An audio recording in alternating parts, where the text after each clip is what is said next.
Hi, my name is Gibson, and I'm the creator of the Personal Development School.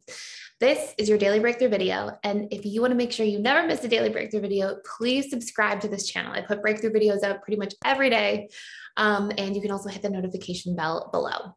So in today's video, I want to talk to you a little bit about what to do if you are dismissive avoidant and you easily feel criticized and then shamed. But please keep in mind, I may be sort of speaking a little bit more to DAs because this is such a big wound for them. But I really want to highlight that anybody can feel shamed by criticism. It's a very common experience. And often it comes from the fact that as we go through conditioning in our upbringing, we're socialized in a way where we get punished for doing things wrong and rewarded for doing things right. But in that punishment, we tend to feel like we're about to be criticized, right? In that punishment, in that process of socialization that we all go through, there's an element of shaming a lot of the time, especially if we have caregivers who are not super emotionally literate and who don't realize that things can come across as quite shaming. And so what this produces for a lot of individuals is shame wounds, right? And feeling easily ashamed if we get critical feedback in any form, even if it's meant to be constructive.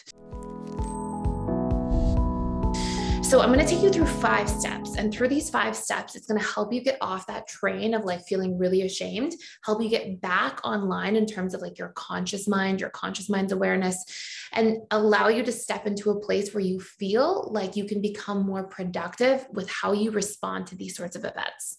So the very first step is we want to process things as somatically as possible. The beauty about processing something somatically, and somatic really sort of means within the body. And soma refers to body, skin, these sorts of things. So when we look at this idea of somatic processing, what we're actually talking about is we're talking about getting off of that thought train of feeling criticized, feeling ashamed, and then going straight into our coping mechanism, whatever that might be. As a DA, it's often to stonewall or sometimes to be defensive or to shut down. And then what happens is we sort of recycle. When we're on autopilot and we're feeling a little bit triggered in any form, we recycle our responses because we are coming from this autopilot space of subconscious mind coping. Our conscious mind is really not the one running the show at this point. And so what you'll see is we feel ashamed, then we sort of cope through whatever way we cope, to shut down, to over defend, to shut out, whatever it might be. And then we get into a place where we start storytelling. We think in more negative thoughts because we're already feeling bad. And when we feel bad, we think more negatively. And then we feel worse because we're thinking more negatively. And then we cope more and we shut down harder. And we kind of go through this recycling of events. When we process somatically, the whole intention is to go through 2 steps. And these are our first 2 steps of this video. To notice the sensations happening in your body and try to label the emotion. What this does is it actually brings brain activity back to areas like the prefrontal cortex. It brings your conscious mind's functioning back online a little bit. And so we get to recognize, ooh, I feel heat in my face and heat across my chest. And those are the sensations, right? And then I feel shame. This is the emotion of shame. And as we get in touch with this, we start to recognize our internal experience instead of just trying to cope in this autopilot way. And I like to give the analogy, it's almost like you get on a thought train when you're in that autopilot state of coping, where you go for a ride. You start thinking about how awful the person is that just gave you this feedback and why they shouldn't be giving you critical feedback. And then you feel more upset and then you shut out harder and then you withdraw more. And sometimes you take your anger out on somebody else or you shut other people out or, and it's this whole autopilot onslaught of events that could just be stopped by getting present. And we get present by noticing the sensations in our body and labeling the emotion we're experiencing. It helps us sort of reconnect. So this is step 1 or 2, step 1 and 2. Step 3 is to notice that you're telling a story about an event that's triggering you. For us to be deeply affected, if I truly believed, oh, Bob is criticizing me because Bob's really trying to support me and this is the way he shows support. Or if I truly believe Bob's criticizing me because he's having a hard day and it's really not about me, then I wouldn't feel the same way. But if I'm feeling shame, it's because I'm giving it some kind of internal meaning at a subconscious level that's creating this really this really painful output for me. And so I want to recognize what that story is and question it. This person's criticizing me, and it means something's wrong with me. It means I'm defective, I'm shameful. Can I really know that that's the case? And we can question a step further and look for equilibrating pieces of evidence. We can ask ourselves, could it be something other than this? Could they be criticizing for any other reason? And how am I, in fact, not shameful? How am I acceptable? And who else in my life sees that I'm acceptable? So we can ask those questions. And what this does, it helps us stop investing in this train of thinking and helps us rebalance our perception by seeing an entire picture instead of just this one-sided perception of an event. So it helps us open and see things from a more balanced frame of thinking. And the best part about this is that when we look for proof, when I look at, could it be something other than this? I'm actually using my conscious mind to soothe my subconscious mind, which is the level at which this problem occurs.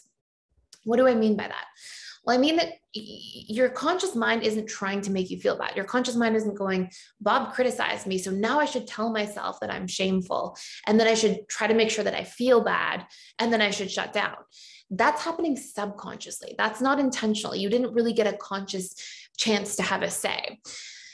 And the conscious mind speaks through logic and language. The subconscious mind speaks through emotion and imagery. So we have to use our conscious mind to speak to our subconscious mind. And we actually do this by looking for pieces of evidence, because evidence contains emotion and imagery. When I say, well, how am I acceptable? And I'm like, well, I've got lots of great family around and friends at the workplace, and I get along with most people, and I show up for my job, and I'm almost always on time, and I tend to produce quite consistently in the workplace. As I give myself these thoughts to poke holes in that original story, and so I can get off that original painful thought train, you know, what happens is I start thinking of how I show up at work on time. I start thinking about and when I'm thinking about it, I'm actually seeing little images in my mind, and it makes me feel a certain way.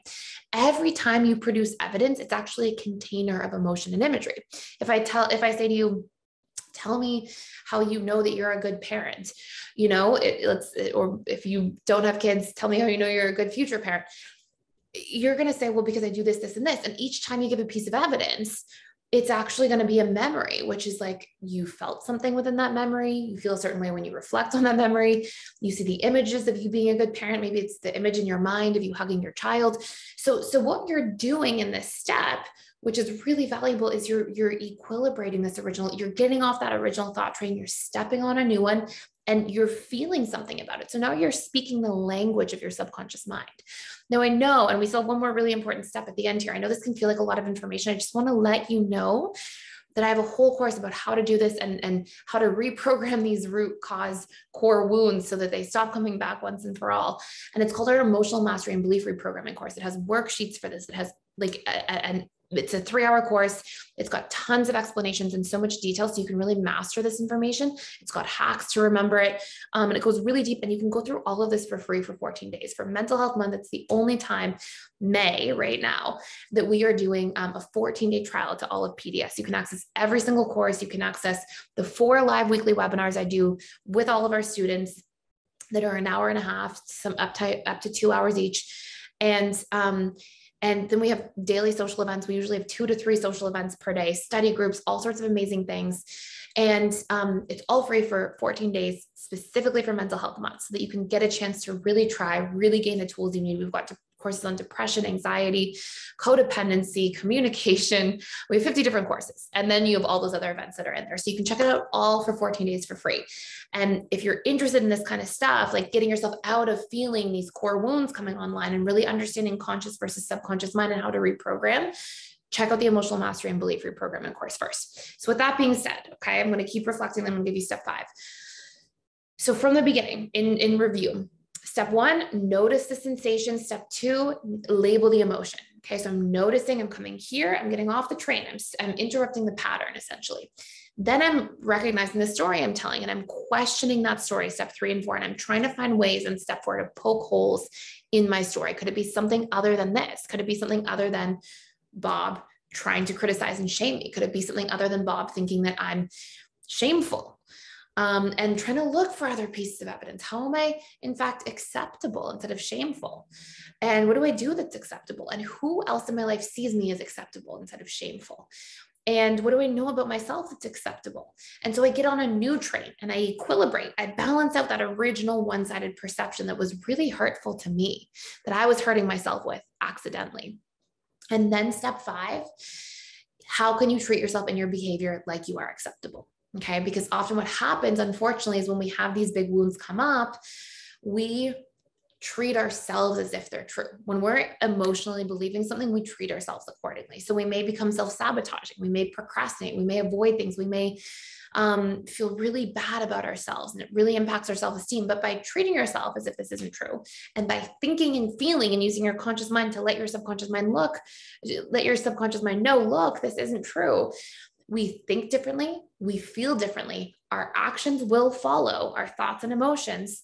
And then you get into a position where you can behave differently intentionally to support yourself rather than tear yourself down. And if you repeat this through repetition and emotion, it creates new neural networks. And these old ones that used to run the show and take you on those thought trains without your own conscious mind's consent get to atrophy over time, because that's what happens. This is how this works. And so you create new patterns, these old ones atrophy, and then we actually stop repeating these cycles using repetition and emotion of processes like these over time. So keep in mind, if you want to learn more about the subconscious, this is a lot to put in a 10-minute video. It might sound like a lot too.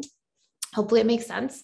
But there's all these resources we have for free that you can check out for 14 days inside PDS right now that go into all this in a lot of details, so you can really know this content inside out and understand how your subconscious mind works. We've got a great course too, 21 ways to reprogram the subconscious mind. Super, super valuable for breaking through these like patterns that keep plaguing you in your life, whether it's your relationships, your finances, your self-esteem, like all ways to stop these things at the subconscious level, understand the mechanics of how it works, and create new patterns so your conscious mind is choosing its identity, its life, and its future, rather than just these old subconscious patterns that are usually the result of trauma that you never asked for to begin with, that are really running the show. Because remember, your subconscious mind is responsible for 95 to 97% of your beliefs, your thoughts, your emotions, your actions.